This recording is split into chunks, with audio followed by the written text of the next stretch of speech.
Hi guys, welcome back to my kitchen yet again. What we're going to be doing with this video is I'm going to do an egg-free, dairy-free chocolate hazelnut cookie. So without any further preamble, I'm going to get you straight across here to the kitchen and we'll get started with this recipe. Alright, so this is a very quick, very simple recipe for the cookies.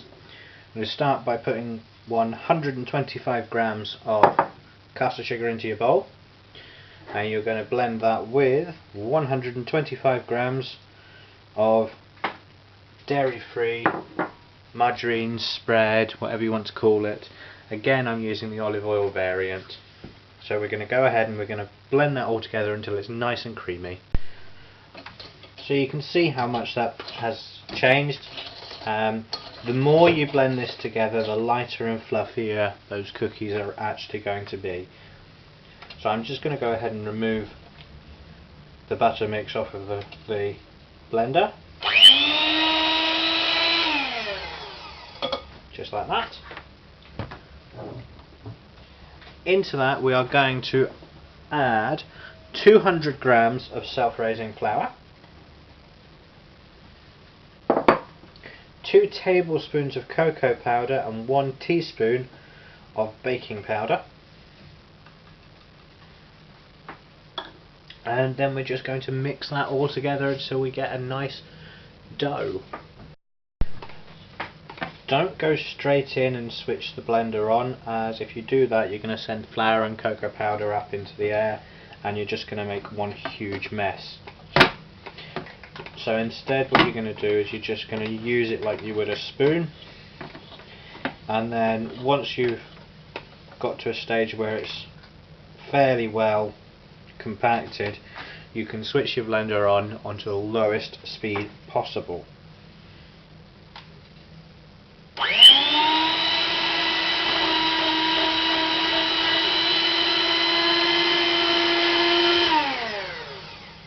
And that just removes everything off the blender, which we'll set to the side for now. Into that we are now going to put 2 tablespoons of hazelnut syrup, which is going to bring the hazelnut flavour into these cookies. Now I'm going to return to the good old trusty wooden spoon, and we're just going to blend that all together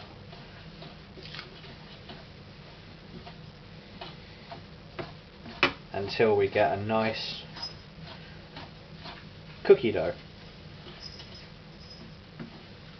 Again, with this recipe, as with my pastry recipe that we had, if it's not binding together, then you can use a little bit of water at a time just to bring it to bind together. So let's have a look at this. I think this is actually going to work. Don't think we need to bring any water into it. But if you do, just use some cold water straight from the tap and it will start to bind together. It's actually looking really good.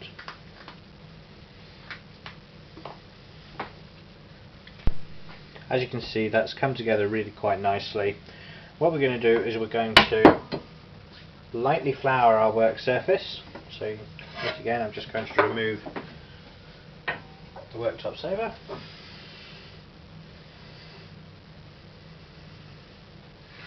Spread that around, making sure to get some on your hands. And then what you can do is you can either form this into a long sausage shape,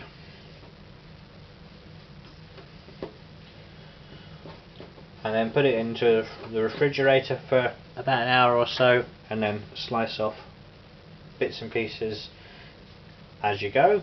Or what I'm going to do is I'm going to do half as to keep and just make extras as and when I want them, but the rest I'm just going to take a small amount and form little balls, about palm-sized balls of cookie mix.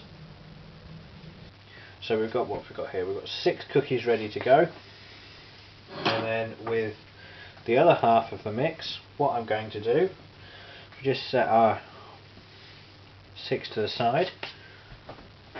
We're just going to grab a little bit of cling film, or saran wrap, I think it's called that in the States, and then sort of form your sausage shape, but if you roll it over in the cling film you can actually get a better shape, like so. Take hold of both sides and spin it towards you, and then you can tuck those under, and you can set that in your fridge, and as and when you want you can just, using a sharp knife, I'll show you with a blunt one, but using a sharp knife, if you cut sort of chunks that size, then you can pop them onto your pan, give them a little press, and bake them. So this is a way to go into my fridge. So with a pre-lined tray, I'm just going to give it a quick light layer of oil across it.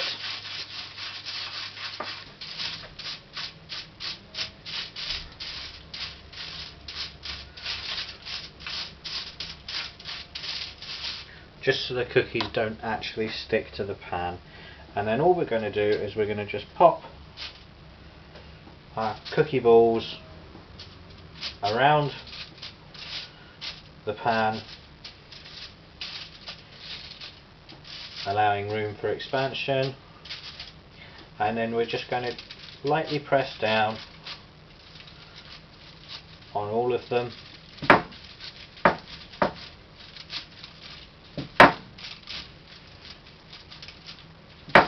like so.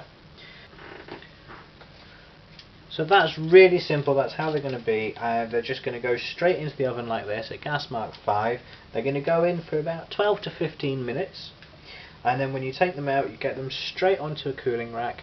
The outsides will start to firm up, but the inside will remain really nice and soft and fluffy and have that perfect gooey cookie texture that we all secretly like. So I'm going to get these in the oven and we'll see you in a minute.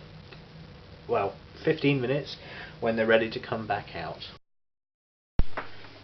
Alright guys, so that's the cookies have had just under 15 minutes, and they're ready to come out and get put onto a cooling rack. So when you do this, be very careful, because at this stage the cookies are actually very soft still, as you can see, and can quite easily break.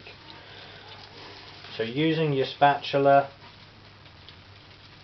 you're just going to gently lift them up and transfer them onto a cooling rack.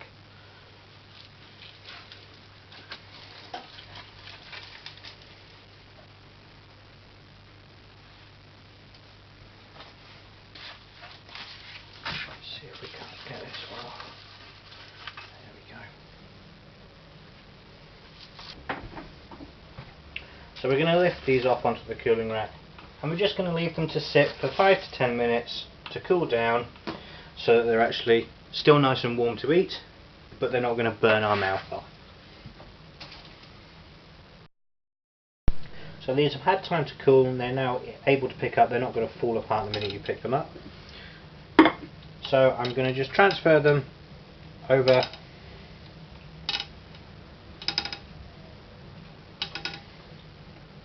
to my little storage facility, and you can see here, nice and crispy, if you can hear that. Nice and crispy on the outside, yet beautifully soft on the inside like that. Just falls apart. I'm going to enjoy my dessert, and we will see you next time. So if you have liked this video, please hit that like button and lets me know that you want me to continue doing these videos. Apart from that, I hope you enjoy these cookies and play around with the flavours and make whatever you wish. It's a very simple, very quick recipe as you've seen. And we'll see you next time in my kitchen. Bye-bye.